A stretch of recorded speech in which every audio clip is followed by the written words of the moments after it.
A week now since the shocking revelations of the large-scale child abuse in Rotherham came to light, the whole scandal is still shrouded in a fog of secrecy.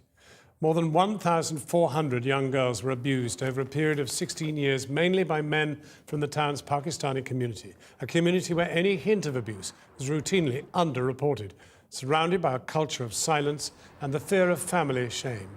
But one woman has found the courage to speak out.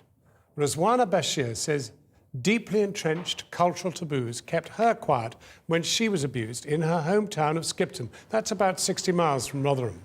She was just 10. She later overcame her family's reluctance to take her abuser to court and saw him jailed. She went on to found a travel company based in San Francisco, from where she joins us tonight. Rizwana, can we just start with the report which suggested of these 1,400 girls, nearly all of them were white. And there seemed to me, when I was in Rotherham last week, real evidence of underreporting by Pakistani girls. Do you believe it is for Pakistani girl victims now to have the courage to do what you've done? Yes, I think it is. Actually, when you look at the Rotherham report, Professor Jay did actually take notice of the fact that there was this huge underreporting that was going on of abuse within Pakistani communities. In fact, local women were actually reporting the fact that there were abusers and gangs that were waiting for Pakistani heritage girls outside their schools.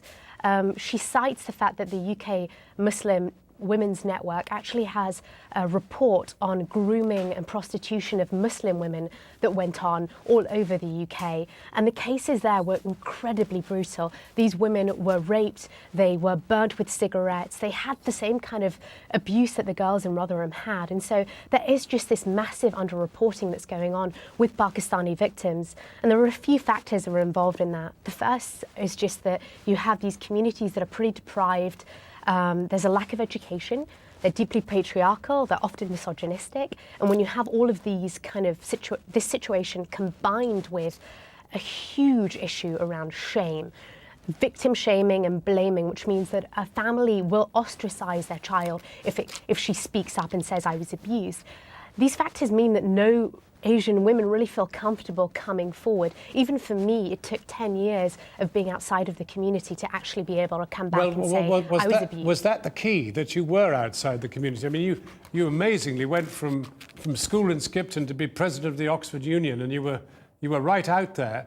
What actually persuaded you then to go after your abuser?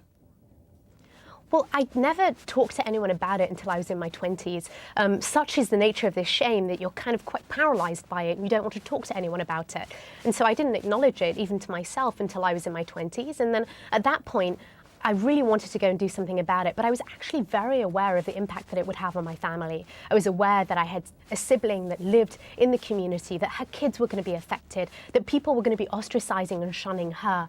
And so that was one of the reasons that it took me a little longer to be able to come forward, and I was able to get her on board and come together to be able to testify against it. My parents were still challenged against it. They didn't want me to go forward. But if I'd lived within that community, knowing that they were going to shun me, that they were going to blame me, they were going to say that I was a liar, it would have been a lot harder. And I have a huge amount of respect for those. I think you argue that, in fact, your parents, for no fault of their own, but in many ways represent exactly what is going on in that British Pakistani community, that there is this utter reluctance to confront what is clearly, obviously going on. There is, and I think that the fact that there is this whole taboo around shame for victims means that you just perpetuate the abuse. It keeps happening. So, for example, the person that abused me had actually abused someone else 20 years earlier, and he actually ended up testifying with me. But in between, there were many other victims, there were often female victims, and the shame of the whole thing meant that they weren't willing to testify with us. And so, let me ask you something, because you could encourage girls to come forward by telling us how. I mean, you're now the chief executive of an important company there in California. How have you done it? I mean, and we don't have long, we only have about half a minute, but I mean, it could encourage them. How have you done it and survived from this awful ordeal? Well, I think that the women who have suffered this have extraordinary resilience. And that resilience means they're not victims, they're actually survivors, and they can do anything that they want to do.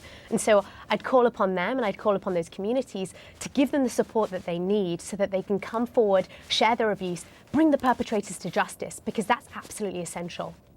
Rozwana Bashir, thank you so much indeed for talking with us.